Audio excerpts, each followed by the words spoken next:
Welcome to the Connectors podcast, the show that helps you build meaningful connections and transform your life. I'm your host, Quentin Sheriff, and I'm joined by my co-host, Jolyn Showalter. Do you want to reinvent yourself and grow your mindset? Do you want to make valuable connections and community and take your life and work to the next level? Then this podcast is for you. Join us as we explore the world of reinvention and uncover how it can lead to more meaningful connections.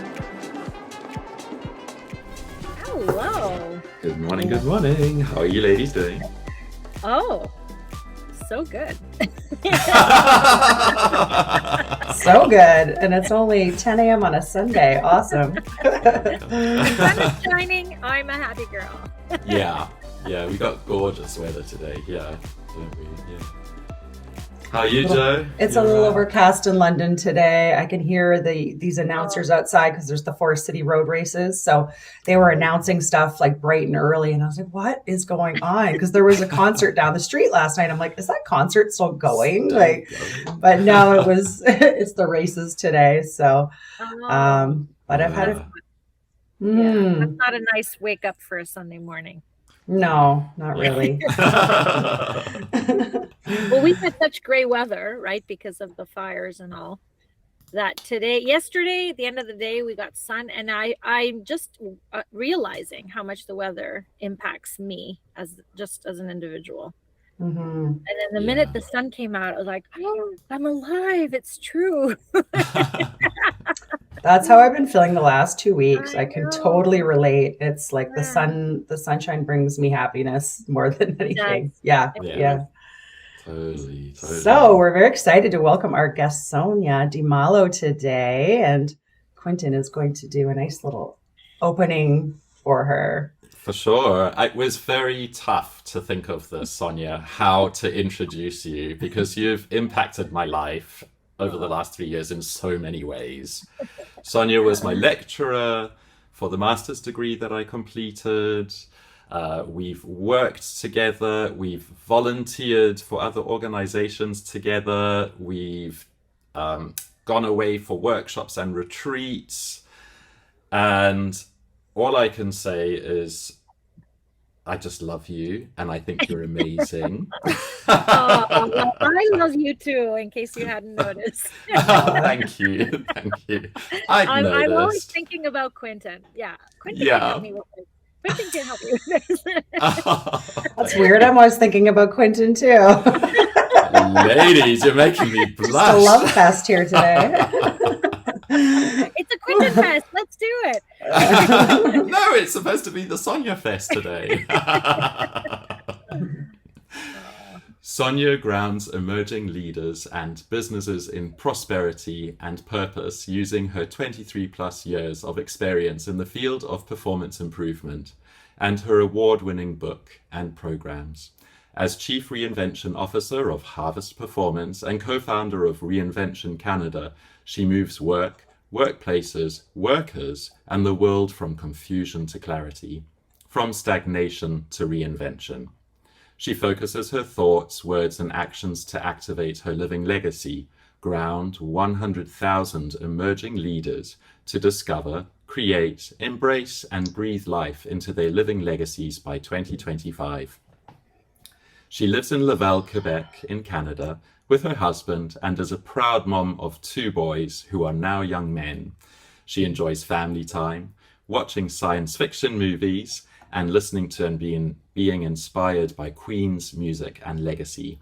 Please reach out to her on LinkedIn to learn more.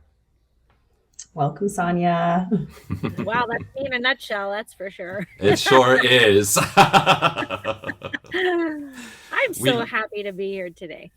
Thank you. We're very, very happy to have you. Happy to have you. And again, Sonia is another connection that has been so great it's been so inspiring for me, essentially, just because, we met last year in the reinvention community. So that was our initial connection. And then she connected me to Quentin to start this podcast. I reached out to the group and said, do you know anybody who'd want to work on a podcast? She said, yes, I do.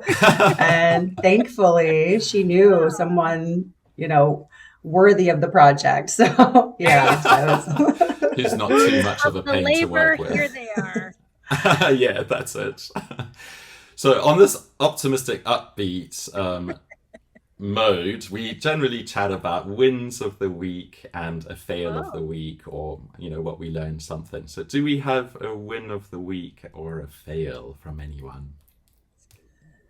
Let our guests go So first. let's oh, let our really? guest go Oh first. Or do you boy. want time to think Are about we it? I putting can you on go the if you spot? want. Okay. Oh, so many wins. That's what I was like, which one am I going to choose? It was a week full of wins, actually. That's Uh, nice to hear. yeah. So what am I going to, well, one is a little bit of a secret still, so I'm not going to share that one. Ooh, okay. I'm intrigued. Well, you know what it is. That's coming out in July.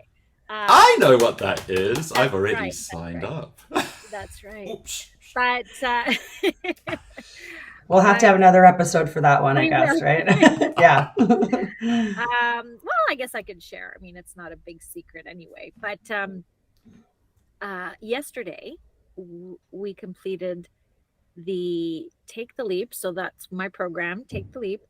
We completed the 8-week program at Queen's for graduate students. And the results are already just incredible. So I cannot wait to share their results and their successes. And so that's huge. That is huge for me. So I'm just kind of still enjoying it. We are traveling to Queens. Our team is traveling to Queens, Kingston in a couple of weeks to celebrate in person. And then the other big win that will be launched in July is a collaboration that I have with the university in Mexico, where we brought my book, which I have a copy right here just in case. We launched it in Spanish to, I think at this point, 6,000 or 7,000 senior high school students to help them define and discover their purpose and their clarity in their future.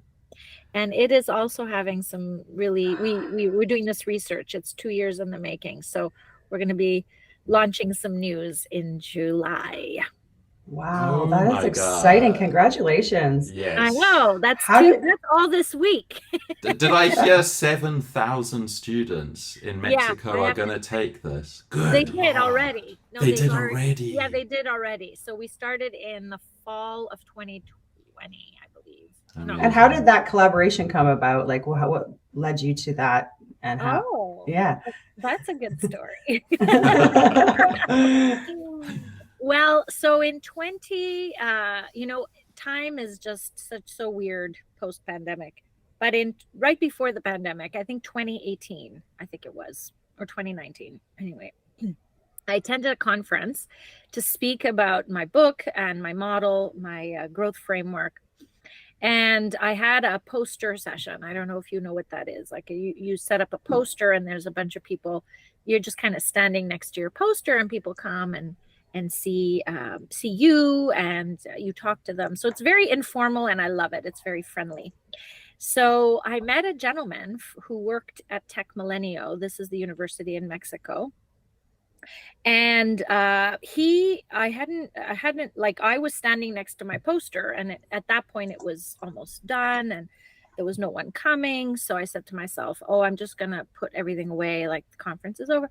And I see him running from the corner of the room. And he's like running towards me and he's like, wait. And that was my introduction. And he says, oh my, he says, I've been seeing your poster throughout the entire conference. And your framework is very much in line with our purpose. So this university in Mexico, their purpose is to bring purpose and prosperity to students and organizations in Mexico. So we had a really nice alignment. So then conversations ensued from there, and he transferred me to different people, and so that's where I sent my book. And this gentleman that I'm working with, Alberto, he read the book in English. He translated it to his 16-year-old. And he had the most amazing conversation with his 16-year-old son, whom he had never really had these kinds of conversations before. So he was Oh. the brainchild. He says, can we get this in Spanish, and let's do this research project. So that's really how it all started. And we just met this week to sort of celebrate and reminisce a little bit and celebrate what's coming. So we've been collecting data. We have about 15,000 data points, 15 to 20,000 data points that Wow. we're analyzing, and we're going to start sharing that with the world. Good news. That's so powerful, eh? That's just Wow. powerful that one conversation he had with his son, you know, and sometimes it's at a 16-year-old, that's hard to get information out of them. They don't share a lot. Yeah. As you know, you have two boys. I have a boy. Exactly. And so that is awesome that came from that. Yeah. Wow. And it was, that conversation was representative of the data that we've collected. So, you know, the students read the book, they do an exercise. It's a 1 week activity. And, you know, the change that we're noticing in high school students in Mexico is really just phenomenal. And I've captured some of their comments and their thoughts, and I couldn't believe it. So I thought if it can work with 16-year-old students, right? So we already have seen some good results with post-secondary institutions here in Quebec and Ontario. So we're hoping that we can support more students with clarity and purpose, because there's a big need. Absolutely. I was just going to say, if this goes well and you have some good feedback and stats that come out of it, is the idea to expand, you know, more locally as well? Yeah, absolutely. That's awesome. Yeah, my goal is to be in every province in Canada. So we want to run this in every province in Canada and at least one university in the next couple of years. Yeah, it's a good goal. So we have lots of reasons to have you back. Yeah, talking about this stuff again. How about you, Quentin? Did you have a win over the week, Quentin? Yeah. Oh, I had such a lovely win. I had two lovely wins. I attended a National Film Board screening of a documentary that I was in on Friday, and that was just so lovely to feel celebrated alongside 30 other people. You know, it was all about immigrants and minorities and Anglophones and our experiences coming to Quebec. And it's not easy. It's tough, you know, immigrating to another country, moving to another country. So it was quite a nice little celebratory moment. And then last night, my neighbor Miho is a pianist, and I play the violin and the ukulele and the fool. And last night, we had a little musical soiree. We do this a few times during the summer, and so we played some classical music, and then I played some Irish jigs, and then we ate some really good food and drank some wine, and it was lovely. And the weather was perfect, so perfect all around. Sounds fun. Perfect. I think my fail is probably I'm okay listening to the sound of my voice when I speak, but I was trying to record myself singing and performing a piece of music. I've got this competition with my cousin George, and we're going to try and release a song once a month. And so I tried recording myself 3 times, and I deleted it every time. I just hate the sound of my voice. Oh, well, maybe it's not a fail so much as an awakening. How's that? Yeah. I've got a choir voice, not a solo voice. I was going to say, I'm sure if you shared it with us, we'd probably think otherwise, but yeah. I'm sure. Perhaps. And you, Joe, how about you?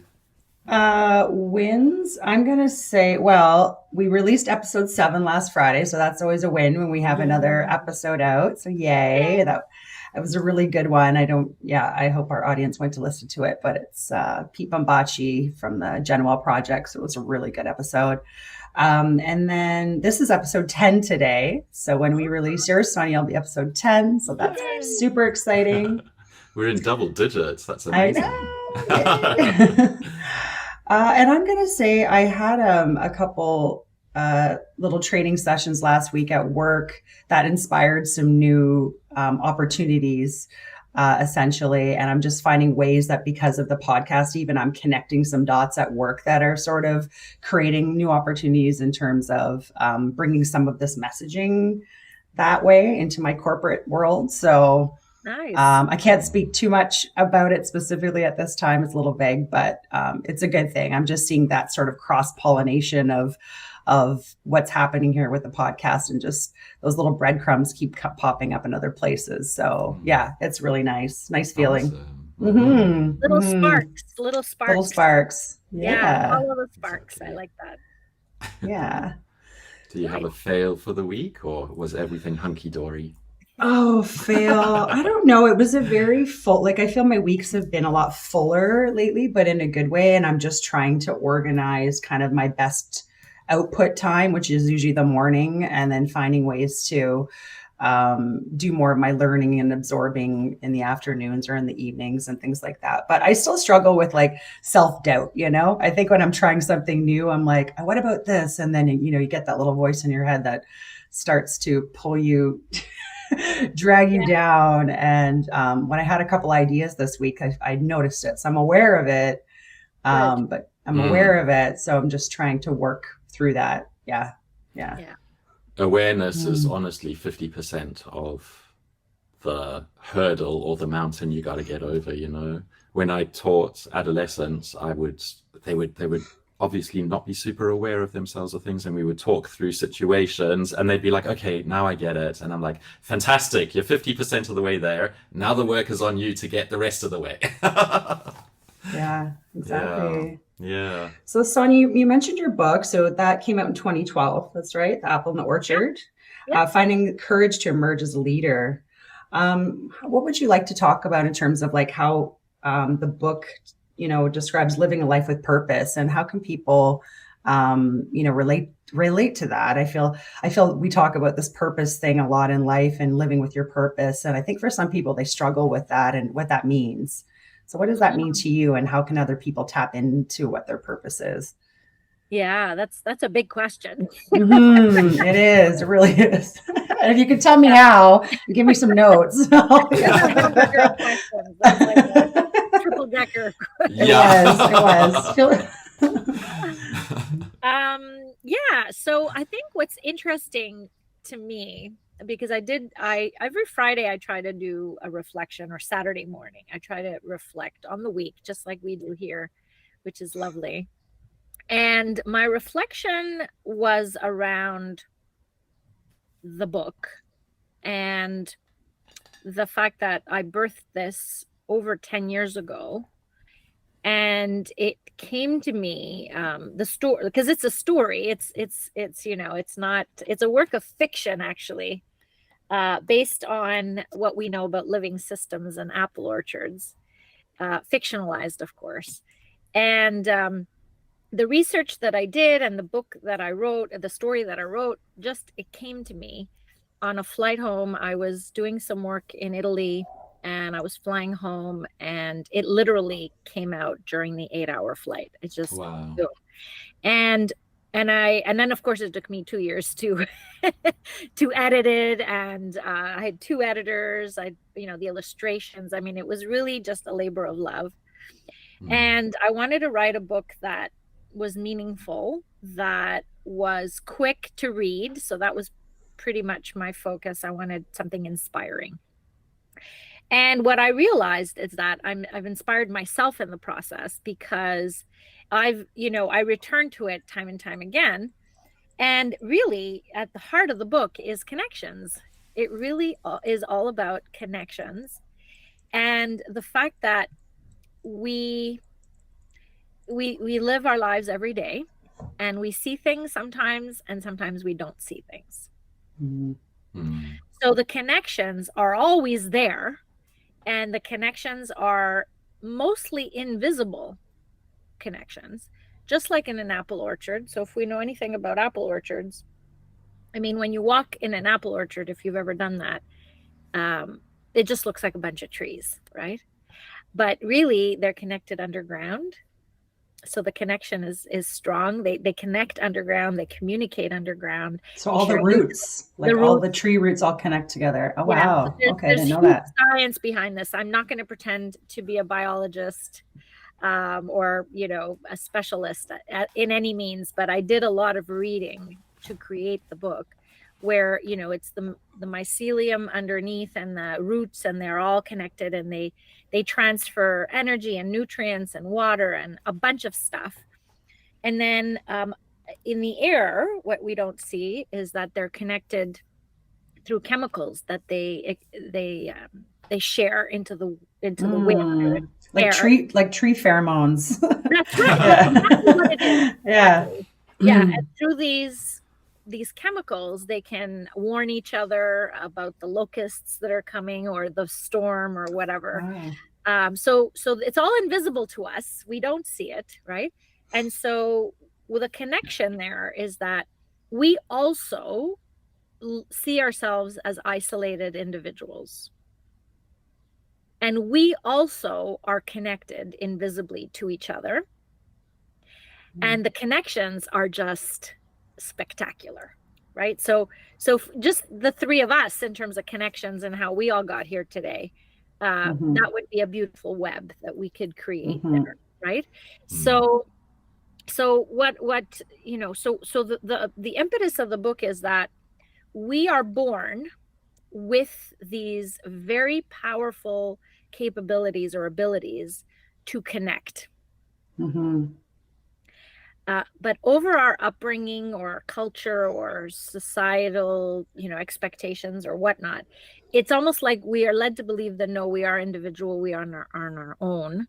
And so it's about reigniting this ability that we all have to really see, understand, and connect with each other. So the story, simply, without getting into biology or any of that stuff, is about an apple, brave apple, and her journey into becoming aware that there's something in the orchard that's really incredible, and that she really wants to find out what it is.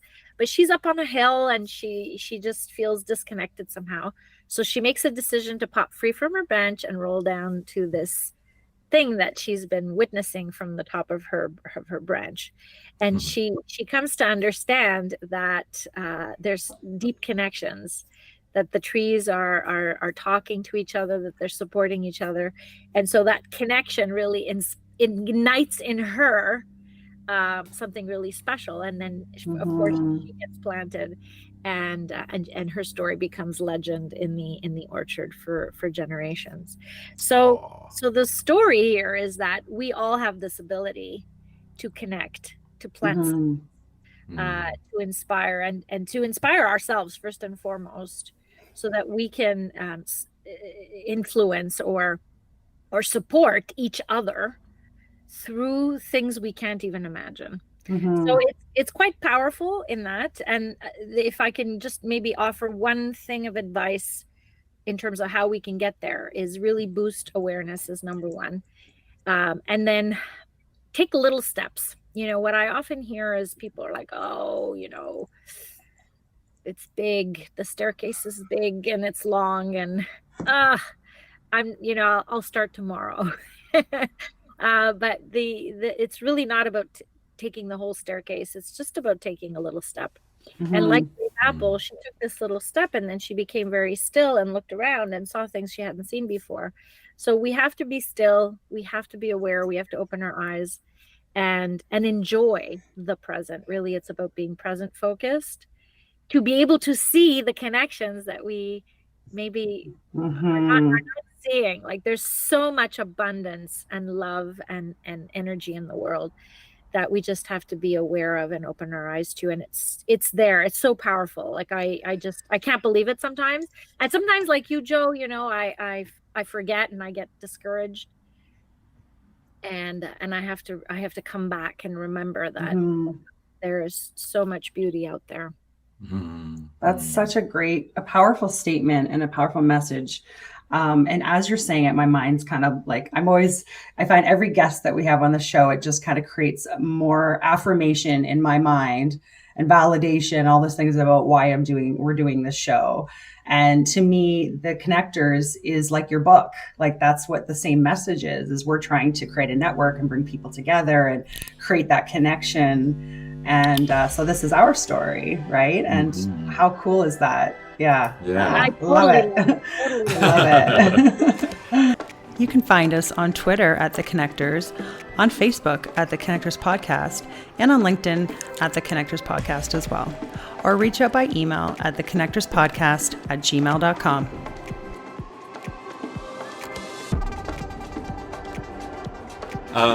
I've got a copy of your book. Woo! I need to get one. Do I have one? Do I have your permission to read that a little section what you were talking about? Because I've gone through it several times, and I was going through it this morning, and I was thinking, how do I find a piece of your work that connects with the podcast? And I landed on exactly the page that you've just been talking about. Oh, perfect. And I loved it. Oh, read my story to me. Yay! Yes. On the surface, the trees appear to be separate and independent, yet they actively collaborate with each other and all life on the planet. The tree's connection is silent, and the messages that travel through and between them are undetected by their visitors. They are connected underground. They communicate their growth through a web of fungi that unites their roots. The fungi absorb and transport water, oxygen, and minerals from the soil to the roots, to the trunk, to the branches, to the leaves, to the apples. They are connected above. Messages transmitted via chemicals sway through the air from one tree to the other through their leaves. The connection begins with the strongest tree in the orchard, the tree that connects all the others. Beautiful. I just love that. That's such a good page. Oh, It I think connects I'm gonna have you totally. read the book. So you just I know, he's got the voice, right?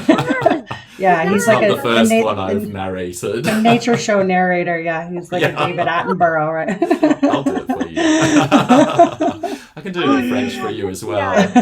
That would be a nice clip to print out and put in a frame or something. Yeah, beautiful. I just love that last sentence of, the strongest tree in the orchard. It's part of our responsibility where we see some strengths of ours, where we see a weakness or in others, or a way that we can support in others. We've got to stand firm and say, look, I'm strong in this. You can come to me and ask me about this. You can approach me. It's okay. I'm here to help and reach out. The goal is to know the strength and to believe the strength. Right, it comes back to that 50% you were talking about, right? So, but the awareness too, because I've noticed the more I'm doing this, the more I'm connecting with people the way that I want to connect with, the more I have good people in my tribe that are positive and we're kind of moving towards in the same direction and they're of a growth mindset. Like that is something I need. If I was to go back to maybe some old relationships or ways that I would disconnect, I would start to feel less of myself. And I can see that now. In the past, I wouldn't always get that, but I've noticed where I think I've always been in search of connection. And I can see the times when I was disconnected and it wasn't serving me. So now I'm always aware, like, okay, where am I sitting right now? Am I connected to myself? Am I connected to others? Because it's a good indicator to tell you like how you're feeling and what you need to pay attention to. If your needs are being answered and met, if you're answering others' needs. What do you think about that, Sonia? Has there been a situation where you think, oh, I'm just disconnecting with this experience or with this person and I can't continue this in some way? And what did you do about it? How did you decide that? Oh, that's a really good question. So I think as part of the growth framework that's based on the book and sort of my own experiences, it has to happen frequently, right? So if it doesn't happen at all, then we would want to question it, right? Maybe you're a hermit or something and you don't connect with anybody at all. But it's normal and natural for things to ebb and flow. And so what started out as a powerful connection, whether it's a job or a relationship or whatever, will evolve and transform and change over time. So I recently have gone through this exercise. So it's still pretty fresh, right? So I realized I was doing too much And then I had to decide, right, what it was like spring cleaning, and decide, what are the things that I still love but need to remove. And so I had to go back, like Joe, like you were saying, how do I feel? Do I feel Mm-hmm. myself in Mm-hmm. these situations or circumstances? And I had to really connect with that, and understand that, okay, I think I'm not. So if I can't be myself or feel Mm-hmm. like myself, then those are opportunities to let go. So the act of letting go is very difficult.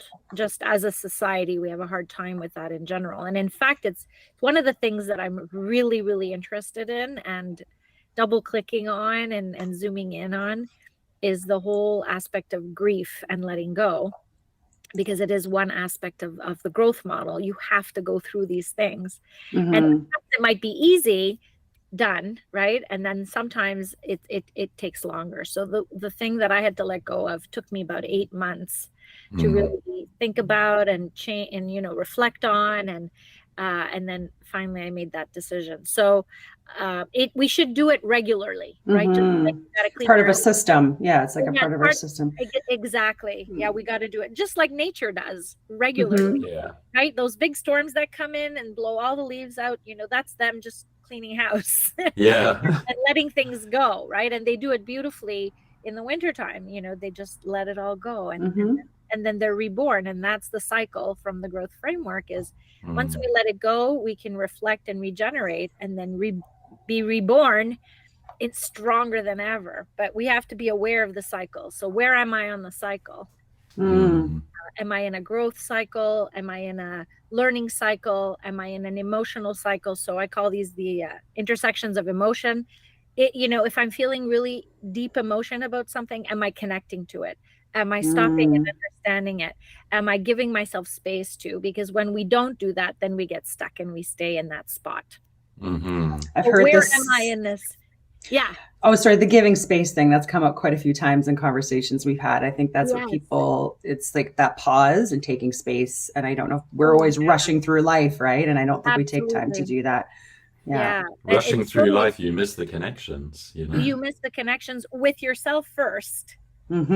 and then Mm-hmm. with others. If we can't do it, and we don't do it for ourselves, we don't take time for ourselves, but if we do, then that's what I call grounding.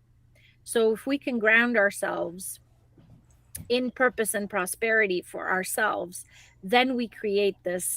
Quentin, you were saying that the tree, the strongest tree. So the strongest tree might be you, but it might be someone else. But if you're not grounded, you don't even see that strong Mm. thing that's in Mm-hmm. your orbit, right? That you can connect to, and that you can strengthen, and then support, and maybe even get the stuff you need from that person or that situation. Mm-hmm. Mm-hmm. Can we just circle back to that thing about letting? So you say if you can't be yourself or feel like yourself, you need to let go. So the letting go part, I think, for people is really tough because we get attached to either an idea, a person, an experience of what we think it was supposed to be like. So you said you went through this 8-month process. Did you Yeah, feel like that idea or that thing was something you were really attached to? totally. Or, yeah. Yeah. So there's been some interesting situations, like recently, let's say in the past 5 or 6 years, that I identified with as me. These things I identified as the things that I was good at, that I could support in, that I thrived in. So it was all good stuff. But according to the model of growth, these things I know will come to an end. There are cycles, and they come to an end. And so when I start something new, I always think about, wow, this is going to come to an end. That's so sad. Because Mhm, it's a mhm, predictive model. I know it's going to happen. We just don't know Yeah. when and where and how. Um, but that's why living in the present is so important, because if we worry about it ending, and we're always constantly thinking about why it started or why it didn't start, then we're in this perpetual loop. But if we can be in the present, every little step we take, then we're enjoying where we're at today in the connection we have with ourselves, and that of others. So the letting go is tough because we associate ourselves with stuff. And then I say, there's expectation and then there's reality. And if we can align those two and be okay with it ending, and then when it ends, of course, there's sadness and there whatever emotions come up for us when things end, we want to honor them, we want to understand them for ourselves, but we knew it was coming. And I think that's the difference. Like, we all know the end is coming, but it always shocks us when it does. Right? So that's that. I don't have answers. I have more just, that's my thought process. And so, what can we do to be better with endings is where I'm going with. And I think that's why sometimes people are afraid to start something, right? Because they fear they fear the failure, or they feel the change or the ending, as you mentioned. So I think if we are trying things all the time, this becomes part of our system. We get used to it. We would get used to that cycle. If we don't try anything, it's more terrifying. It's more, we have more fear around it. Yeah. That's the framework of growth. If we don't take a step and try things, we're not growing, we're stagnant. And gosh, that's not a very fun life to live. We have to take the step. And there's so many people I talk to where they have these dreams, and part of the program is really to reconnect with our dreams. So we have these dreams, but we keep them in a drawer, and we keep them locked away, because of what you just said, like, oh, it's too big and it'll never happen, because we're thinking about this possibility of an end of an expectation that we have. Right? Like, oh, I want to go back to school and do a degree. Big. Oh my goodness, never. It's never going to happen. Like, so that was a conversation I had with someone a few years ago, and I said, well, why don't you start researching some avenues of study, like where you might want to study. She says, oh, well, I don't think that's a good use of my time, because I'm never going to get in, and then I'm never, it's never going to happen. Right. So I'm just going to take that dream and stick it in the drawer and close the drawer.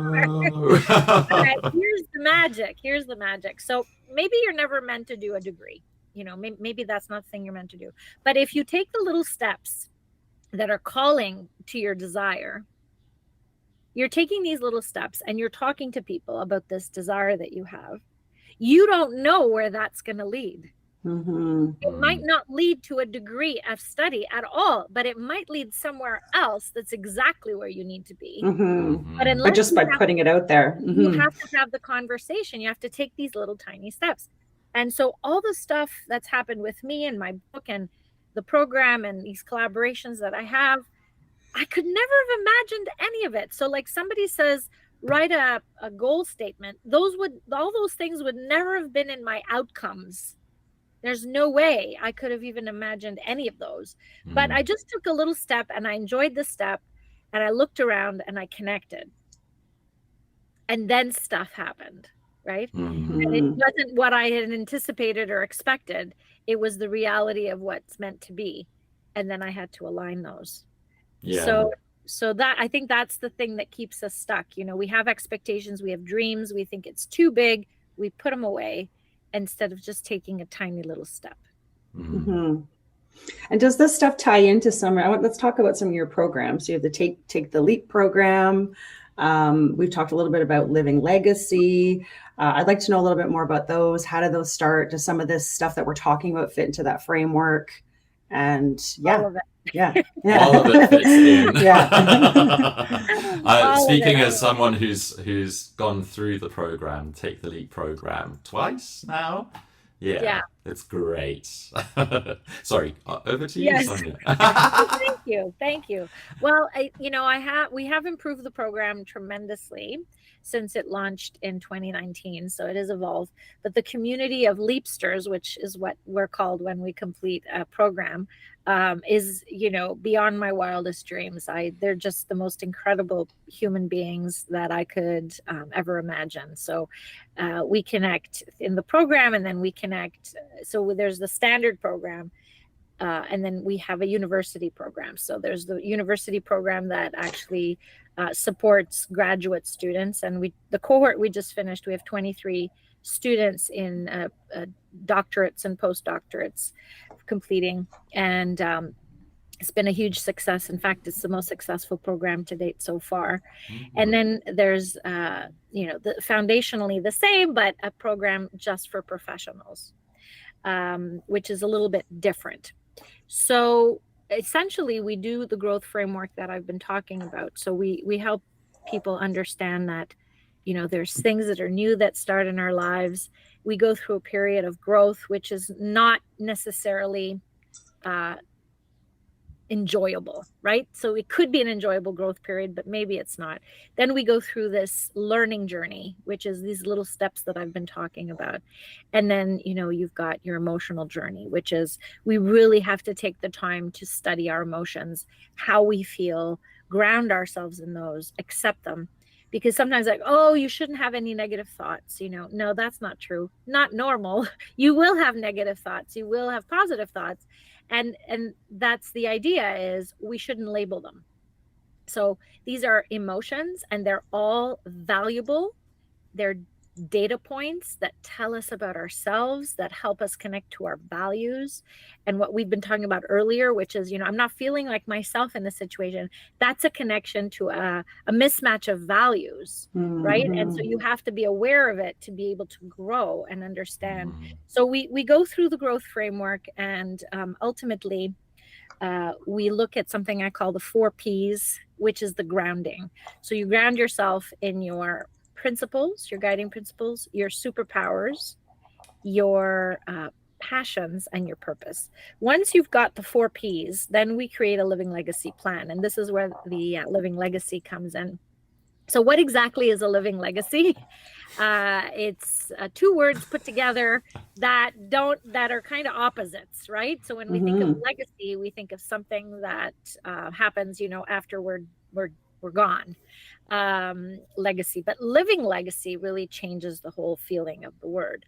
Whereas I'm living it today because I'm leaving a legacy with every word, with every thought, with every action. I'm leaving it with the people around me through the connections. Right? So if I'm doing it anyway, well, I should put some really good thought into how I'm leaving this for myself, for others, and the benefits that produces. So you develop this living legacy statement, which is meant for 1 year. So it's a 1-year living legacy statement, which is really just a point of in the future. Again, whether that actually happens or not is totally irrelevant, but it's a visionary point that I can focus on when life gets crazy and hectic, right? So I can focus on it, but I'm not hanging my hat on it, because I don't know what I'm going to find along the way, and I have to enjoy every minute. So if something happens that's contrary to that, like we might feel discouraged. Oh, it didn't go the way I wanted it to go. But maybe I meant to discover something in this other path. So I need to be curious about going into the path. So it's really highly self-awareness is like, people are like, I've never reflected so much in my life. So if you don't like reflecting, then probably you should join the I think that's true for a lot of people. They don't. And I it's can such a superpower, though. It is a just superpower. Sitting down and thinking about how something went and what I could have done, what I could have done differently. Oh, it's such a superpower. Goes back to that metacognition that we were supposed to have a conversation about sometime. I can't wait. It's like one of my favorite subjects. Like, I can get on board with the living legacy. I had to look at it and kind of frame it in my mind of like, okay, why is this important, or why does this make sense to someone? Because a legacy in general, like I think it's Maya Angelou said this to Oprah, that she said, oh, my legacy is going to be, she has those schools in Africa. She's like, that's going to be my legacy. It's going to be these girls that I helped and supported and educated. And Maya Angelou said to her, you don't know what your legacy is going to be when you're gone. It could be something completely different to other people, what your impact was to them. There you right? go. But a living legacy, I think what I'm understanding is that you're purposefully living and you're Right. purposefully connecting with others, and you know through that process and every day showing up, you're kind of living the way that you want to and showing up in the world the way you want to, and hope, and you know it's impacting people in a positive Right. way. Yeah. Yeah. Okay. That's It's all so about, beautifully said. yeah, Thank really. you. Yeah. It's all about the synergy between these ideas that you create in yourself, and That's right.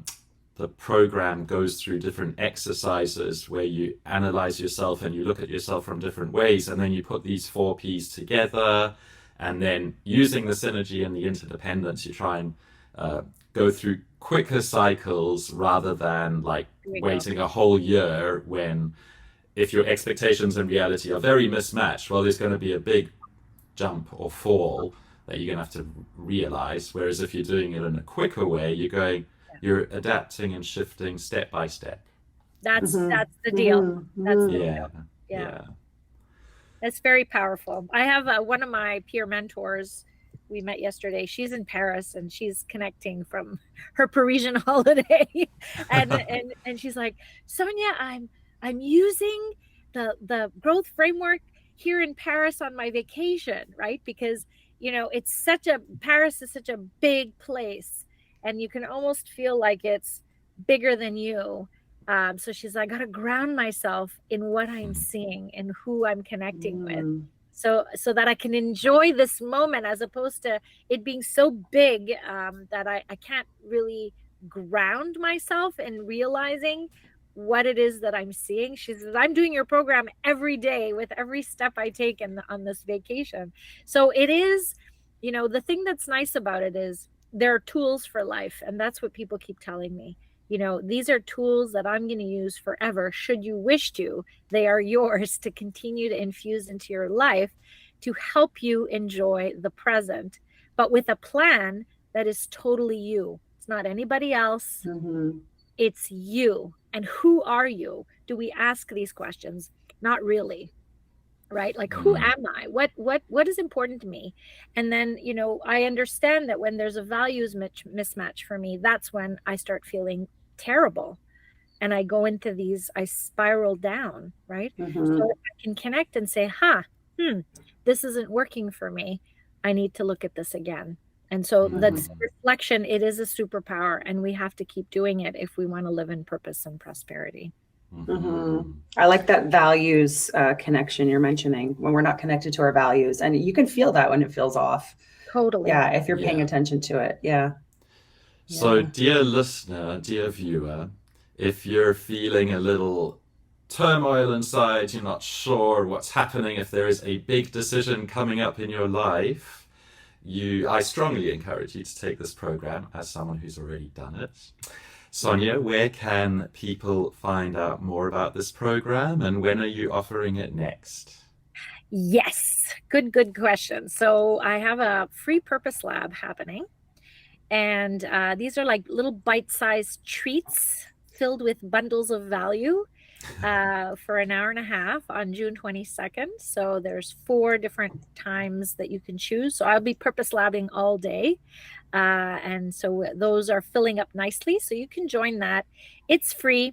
It's an opportunity for you to understand a little bit more what the methodology is and see if it's right for you to continue into a program. And Mhm, then we have a professionals program actually launching on July 5th. And what I'm focusing this professionals program is, what the conversations I've been having is, Sonia, I feel I have so much potential, but I'm not realizing this potential. So it's really an invitation to help turn that potential into purpose and direction. And so that's what we would do. It's a summer school edition, July 5th for 6 weeks. And I'm hoping to gather, we've already got a few people registered, but I'm hoping we have at least 8 to 12 people. It's going to be a very small group, so exclusive group. And I can't wait. I've never done a summer mm. school edition, but I had someone was like, I can't wait until September. I really want to do it this summer. I'm like, okay, let's do it. So we're gonna try to fill this Take the Leap for Professionals edition starting July 5th. That's amazing that you're sort of adapting it and modularizing it for different audiences, making it Absolutely. super specific for them and their needs. And is Exactly. there a website for this program? How can people find it? How they can find it, that's interesting. So there are websites. You can sign up for the Purpose Lab. You can sign up for the Professionals program. And all of it can be found through my website, which is www.harvestperformance.ca. And we'll make sure to put all these links in the show Thank notes. you. So, Yeah, yeah. And if you're listening, just click on the show notes and click on Harvest Performance and go take a look. Sign beautiful. up for a lab. Yeah. Mm-hmm. Sign up for a lab, exactly. And I Yeah. have conversations too. Some people are like, oh, I'm not sure. So I'm having lots of conversations one-on-one, because it really is not for everybody, right? And so Mm-hmm. if it calls you, if you get a little sparkle, then there's very few amount of people that get that little spark. So if you've got a spark, you want to hop on a call with me, I'd be happy to do that. hmm Wonderful. I remember before I signed up for the CRP course, the Certified Reinvention Practitioner, I met with Sherry Sutton first. And I like that you go through that process because Exactly. they want to make sure that you actually really want to take this program. So it's a Mm. nice vetting process just to see if it's a good fit for you. Exactly. Yeah. Mm-hmm. Yeah, Yeah. And I have people coming saying, "Oh, I want a new job. I'm looking for a new job." It wouldn't be right for you at this point, right? It could be. I have accepted people, but it really is, you're not going to get a new job at the end of this program, Yeah. right? But you will figure out which direction you need to go in. Maybe, because sometimes it's not about new jobs. Sometimes we think, oh, I want something new and I got to scrap everything that came before me. That's not the goal. We need to hmm keep mm-hmm. everything we have. We need to celebrate everything we have, because that will give fruit to the next thing. Yeah. Mm-hmm. So that's important. We need to cherish and celebrate. That's another thing we don't do. Cherish and celebrate our lives, because hmm Yes. that makes us who we are today. All those connections prior brought us Yeah. to this moment. And so that's so beautiful and valuable. That's Yeah. why every week we share a win. We like to talk about a win, right? Because There you're you right. go. We do stuff, I think, through the week, and I don't know if we take time to reflect and be, oh, that went well, that was good, this was great, yay me, hmm pat on the back. But I don't know if Absolutely. we do that enough. We're always just going to the next thing and the next thing. Yeah. Yeah. Mm-hmm. Yeah. And it's something we talk about in like pretty much every episode is following the breadcrumbs. Don't Yeah. chuck the whole loaf out. There are breadcrumbs No. you've left behind. You can look behind and figure out where you're going. You don't Yeah. need to just change tack 90 degrees. No. Mm-hmm. I No, I think had that's one student. I mean, just she was a professional. She was in the professionals program, and she felt like she needed to start new, start fresh. Through our work together, after 1 year, we had our 1 year follow-up call, and she's like, Sonia, I'm exactly where I need to be. mm, But she needed to go through a year of trial and action and all that stuff, and through the model and the plan that she developed for herself. She needed to go through it to understand I'm exactly where I need to be. And she was at peace with that. That was so powerful, right? So we don't know what's in store for us, but we don't give ourselves space to Mm-hmm. figure Mm-hmm. it out. Yeah. And yeah. you truly are living your living legacy, because if you think Yeah. about it, you've spoken about a few different people that have reached out to you and said, your program's working for me. This is Yeah. resonating with me. I have now implemented this as part of my hmm system. Like that to me would be the best feeling of, Well, this it is is. helping people. Yeah. Yeah. Well, Yeah. it comes. There's a lot of them, I gotta say, and when I get them, I have to take a moment. Just like Paris, I have to take a moment and say, "Wow, this is huge." Mm-hmm. One person's life is deeply affected, and I have to give it the space, and I have to relish in the wondrous magic that happens when you're taking this approach, when you're living the approach as opposed to just creating a plan. You got to live the approach. And I can't take any credit for it, because I just feel that there's the connections that have flown through me through my life have allowed this to happen. And this Mm-hmm. is what I'm meant to do. This is purpose right there. And so Mm-hmm. it doesn't matter what happens in my life. I will continue to do this because it has three elements that are critical to a living legacy. One, it excites me to no end. I have energy on top of energy for this stuff all the Yeah. time. 2, it completely terrifies me. Because when I think about my living legacy, which is I have to reach 100,000 people, that's terrifying to me. But I know they're out there, and I know they're looking and they're searching, and there's a need, right? And then the third piece is it has to be in service to others. So it's not about me. It's about other people. It's about helping them live their legacy. And that's really all the energy that I have. And I dedicate every day to a portion of this because it just energizes me. Got stuff to do, and I'm like, okay, I'll just do 15 minutes. I'll boost the battery and I'll get through the day. And then it gives me energy to do the rest of the stuff. Right? Yeah. So there's stuff we have to do, that's great, but there's stuff that is purpose driven, and we have to balance both. That's how I feel about the podcast too. Like Quentin knows that I'm usually sending him, we send voice notes to each other every single day on WhatsApp, like constantly, but I'm always like, oh, I was talking to another person and this, this cool thing came up, or like we're constantly doing, and that's when I'm like energetic about life, I think, is when I'm making these connections and we're sharing it and we're sharing ideas. And if you've got a story inside of you, consider pitching it to us, the Connectors. Get in touch with us on any of our social media platforms, and either Joe or myself, Quentin, will get back to you. So come join us on the show and let's connect. Yeah. So if you had to write a living legacy, I don't want to put you on the spot. I better find mine. Yeah. Well, what would be the thing in 1 year, if you think about in 1 year, what is the thing that you do for yourself, for others, that is totally you, that brings life to your world? Well, I mean, I don't know how, there's no number in mind yet, but it's that this podcast is going to reach, the masses, or it's going to reach further than we are right now at some point. And that Quentin and I have all these great ideas of other ways that we can help people connect. And we've talked about creating some courses and other opportunities that we see. And I think it's just continuing this network because we're seeing the power in it. And I just want to see how far it can go and how much more we can get people on board with this type of mindset and, coming together to have these great conversations and learn from one another's stories. Like, to me, I think that's what it'd be at this stage. That's powerful. Yeah. So you would state that, and then you would have your learning journey. What are all the actions? So all your experiments and your courses, and who are you going to reach, where are you going to reach, all those actions, and then the emotions. What emotions will come up for you along this journey, and what are you going to do when they come up, right?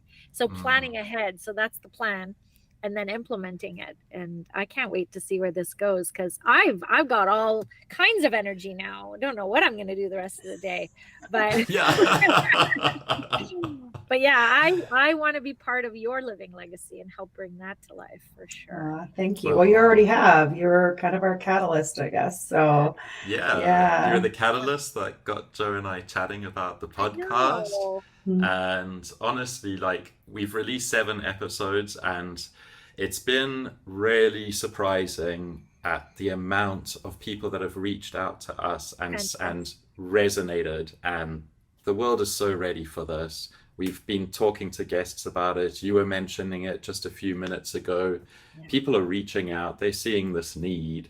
And thank you so much for joining us today to share this space in such a short moment, to talk about what is important to you and what you're offering. Thank you. And the connections that we have with each other. And who knows where this is going to go? Who knows? Yeah. That's the fun part. The imagining, right? The dreaming. We got to dream. It's the industry is exciting to me as well. I don't know if I shared, but I went to a conference in Vegas on podcasting in March, and it was sort of like our pre-launch. Like, I started posting a lot that week and saying, look where I am, and I'm at a podcasting conference, learning all these things, and being around all those people in the industry. They're also creative too, and I recognize the power in that creative mindset, where I've been kind of drawn to this corporate world where I feel like some of your creativity can be a little bit stifled at times. And just to see this whole other side of things where people are just had these wonderful visions and they want to collaborate. And it's just, it was just very cool as well to be around that type of environment. Mm-hmm. Yeah, and that's life, right? That's the definition of life being infused in your path and being aware of it and saying, there's something interesting going on there. I want more of that. Yeah, exactly. The leap to do it, because that's what you did. You took the leap. You went to this conference. Mm-hmm. Yeah. And you're like, I'm going to do a podcast. And then you talk to people and you talk to more people. And so you did exactly that. You took these tiny little steps that brought you here. Episode 10. Look at that. Yeah, exactly. So much fun. Whoop, whoop. If you haven't done any of that, you'd still be wondering. Yeah. Yeah, and I'm so glad that I'm not. I'm so glad I'm not just sitting on my couch going, gosh, I wish I'd started that podcast, There you go. Yeah. But if you had thought about the moment today, a year ago, it would have been overwhelming. Yep. Yeah. Right. But you just took you just talked to that person and talked to that person, and then it snowballed. Like that's what happens. Those are the connections, it's being heard. And if it's meant to be, it'll happen. Maybe it didn't happen the way you thought it might. It's probably better. The path is always way different than we think it's going to be at times, right? But now we didn't talk about reinvention much. I don't know if we want to touch on that topic, but there's not many people you see with the CRO title, Chief Reinvention Officer. And I'm sure people are curious about what that means. Yeah. Do you want to share a little bit about that and how that became your title? Sure. So, the work that I'm doing that I've shared with you today is really grounded in reinvention. It really is. And so when I think of life at the heart of everything that I do and infusing life into systems, so people, teams, and organizations, that is what reinvention is, right? It's about anticipating, designing, and implementing. And, those are like corporate terms, but I align that to my living legacy, or not my living legacy, but the living systems approach, which is the book, right? So it's a living systems approach where we can predict, what are things that are coming? How can we keep our eyes open to things that are in our orbit? How can we design things that can help ourselves and people around us? And then how can we implement that perfectly? And at the heart, it's purpose. What's the purpose of this reinvention? For me, it's personal reinvention. And so when I was introduced to methodology, in fact, that conference I was talking to you about where I met the people at top, that's where I met Nadia Zexambeva, who is the leader of this reinvention movement. And I met her at that was a good conference. Very I met her at that fruitful. conference, and she was emceeing the conference. And she was never officially introduced, because who introduces the MC? Right. Right. Yeah. That's true. I'm like, who is this person? So I kept searching for her, her name, just couldn't find it. And how long ago was that? What year was that? I want to say 2018. Okay. Yeah. And I couldn't find it. And so I thought, okay, I'm going to have to stalk this woman. So at the end of the conference, I just waited till the whole thing ended. And then I beehived to her and I said, who are you? And I didn't know anything about reinvention. So it was really something about her energy. It was something about the way she, beautifully orchestrated this conference is what drew me to her. And then she started talking to me about reinvention. And then I started following her. And then that's how I got to it. And so I thought, that's what I am. I am the chief reinvention officer of my business, because I'm aware. I keep my eyes open. I pivot. I experiment. I integrate. I design things for people to have a clearer journey along this thing we call life. So yeah, I use it for my corporate work, and I use it for personal reinvention. And in fact, as part of the program, the Take the Leap program, once you finish a program, you have a living legacy plan. Yay. Now that was a lot of work, But if it just stays on a piece of paper, then it's no good. Nobody's living their legacy, which is what I need people to do. So we integrate into what I call it's a different program, which is Take the Leap Accountability. So then we meet monthly. And what do? We use the reinvention tools to convert that living legacy plan into an implementation plan. And can I join one of those meetings? Yes, you can. Yes, you can. Yes. So the thing that's nice about it is you have to be a leapster to be in that. So you have to have done a plan, right? Once you have a plan, then you can come to the accountability sessions. We convert that plan into an implementation plan, and then you come every month. And it's a stellar model for those, you know what those are. So it's a stellar model, which helps us visualize where we want to be and, what are the actions we want to take. And the review cycles are monthly. So people come back every month and we reconnect with each other as a community, and we share our wins, share our challenges, our emotional journeys, and then we decide what are the 2 next actions we're going to do for next month. And then that's, so that's what we've been doing. That's a new product that I just launched 6 months in, and it's going really, really nicely. So that's what was missing for me. It was like, I give people plans, but then what do they do with them? I don't know. And so sometimes we just need a community, right, to help us every month. And I've made it super affordable because I want people to do it. It's basically the cost of Starbucks coffee every month, and you get to come and be part of this program. And that's powerful too, the communities, creating those communities of connection. I think like even with the reinvention community, it is nice that we meet every once in a while. They have the labs, those things that you can join just to stay in touch with people from the course. There's not many courses I've ever taken in the past that continue that, getting together with those groups of people so you can stay connected. You can find out what people are working on and say, hey, can I help you somehow? Can I offer some support here? That's what I love about the community. Yeah. A community of learning. Sorry. Well, it's community of learning, but it's community of application. Of practice at the same time. It's like both of the communities. Exactly. Like we meet on the 8th of every month, and just this past week, this past week was the 8th, and one person said, oh, I connected with another leapster, and she's opened the doors for me for this, and this.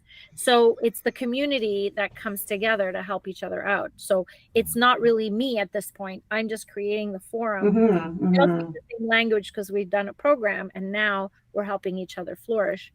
And good, really cool story if we have another minute or so. So I have a leapster who on paper, she has a beautiful background. She has a corporate career of 25 years, and she has international business, and I forget what else, policy, and something very important that she studied. But her purpose was around academic advising. So on paper, there was nothing on this piece of paper that showed that she could be an academic advisor, but that's what her heart was saying. So through our work, through the Living Legacy Plan and the framework, she got a job as an academic advisor in business and policy, right? Which is her background. It's perfect. It's perfect. So she got this job, and she's like, I'm in my joy, I'm in my bliss. This is what I'm meant to do. Every day is beautiful and whatever. And she was on a replacement. So she met with her replacement, who decided not to continue in the job. So now she might get a full-time position out of it. And she's sitting with this other woman, and they're just chatting. And she's like, are you sure you don't want to continue to do this? She says, no, I have to do other things. She says, I'm a leapster. So this woman who she's replacing also took a Leap program. Wow. Has developed her Living Legacy Plan, and it's to do something different.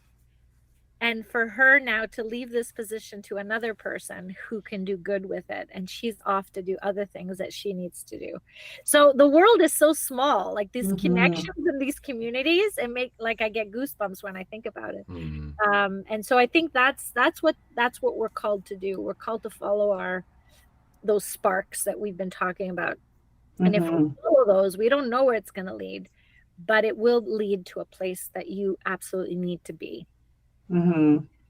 And I think if you're just enjoying yourself along the way, that's a good indicator, right? Like Oh yeah, you do those weekly check-ins to say, okay, how did this week feel? What did I do that felt good? What didn't feel good?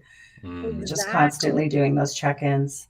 And I did just want to circle back quickly to the stellar model because our audience Yeah, doesn't quite know what that means. I don't know if we brought it yeah. up before, but Okay. it's sort of like an agile approach, basically, Yeah, and you create sprints of work. So it kind of breaks down yeah. your approach into sort of bite-sized chunks. And That's what I right. love about the stellar model is that you create ranges. Because I think when we set goals, people tend to have like one end state goal in mind without Exactly. making it a range. But if you create a range, Yeah. it allows more flexibility and you don't get so rigid about your process, I think. Oh Mm-hmm. yeah, yeah. And then you have a lower range and an upper range, and so it just I'm not aiming on one point. I'm aiming in a general area, and then so I could do that, as opposed to feeling like I have to achieve a certain point Mm-hmm. that's like a needle in a Yeah. haystack, and then we get discouraged. And if we're not having Exactly. fun, like for me, it's about joy. If I don't have joy, I'm going to stop and wonder, is this the right thing for me? Right. And so we lose our goals if we don't feel we can have joy or even achieve the thing we're aiming for. So the ranges, you're right, is probably the most powerful thing. Mm-hmm. But the Yeah. thing that I like about it as well is you choose, well, the diagram has space for two, right? So you choose two things that you want to work on in a specific period of time, and you leave the rest of it blank because you're experimenting with those two. And then based on what happens, so this comes back to sort of the philosophy of the book. You take little steps and you don't know what's going to happen. So you might discover new things, so they're experiments. They're not success or fail. It's just learning. And then based on what I learn in this period, now I have a different approach and I want to do these two things, as Mm-hmm. opposed to filling out this plan, that feels good today. But we have to continually update and change. Like that's the thing with project management, is updating that plan is a pain. But if we just Mm. do the first sprint and leave the rest of it blank, then we can be in joy in those actions and we can really Yeah. enjoy them, and then come back and say, okay, now what am I going to do? And then determine that. So that's what our monthly sessions are all about. You come back, you share, and you learn from each other, and then you might have different actions for the next month. I think it's really good if it's a personal plan that you have this monthly check-in, Exactly. like us, Joe and I personally like the limits section of the Stellar Canvas Ah, because it sort Mm-hmm. of like gives us a solid wall of, okay, we can't really cross that. And Joe and we do the check-ins every 4 months. So we have three big check-ins throughout the year where we sort of spend a whole day going through everything from month 1, 2, 3, 4, yeah, and then we progress to the next stage. But right. yeah, Mm-hmm. it's a Yeah, I mean, powerful tool. you have to choose what the review cycles look like for you, right? Yeah, Mm-hmm. yeah. And in your case, it's a team. So I also do team living legacies. I work with teams, intact teams, to help them achieve individual and team living legacies. And that's what they do, is usually quarterly. So let's review quarterly. Are we still doing the things we should be doing? Are there new things we want to do and implement that we didn't think about, 3 months ago? And so, yeah, you continue to evolve and grow together without feeling like you're in a rigid plan that can't be adjusted. Yeah. And it Mm-hmm. becomes fun, does it not? Yeah, It I makes the think process a so. bit more fun. Yeah. It Yeah. makes the process more fun. It makes Exactly. conversations easier to have. Yeah. Surprisingly, like Joe and I have not had disagreements, or like there's been a lot of positive emotion, positive action, and it's amazing considering we started chatting August last Mm-hmm. year that we haven't sort of come to heads over one thing or another thing, or it's Yeah. amazing. Yeah. And we're continually learning things about each other. Like you'll be like, "Oh, I didn't know you did that," or "I didn't know Yeah. that was an interest of yours." But yeah, it's cool. We uncover something each week about each other. Yeah. That's so Yeah, it's much fun. fun. Yeah. Yeah. I feel the joy. So keep the joy Mm. going as much as you can. Hmm. Thank Well, you. Sonia, it's been so great to have you here today. If our audience members want to get a hold of you, how can they contact you? Yeah, so LinkedIn is probably the best way. Yeah, Through LinkedIn. LinkedIn, okay. Yeah, through Sonia Di LinkedIn. Maulo. We had a great conversation about lots of different things, about living legacy, about her book, The Apple in the Orchard, about reinvention, about purpose. We will make sure we put all those things into the show notes.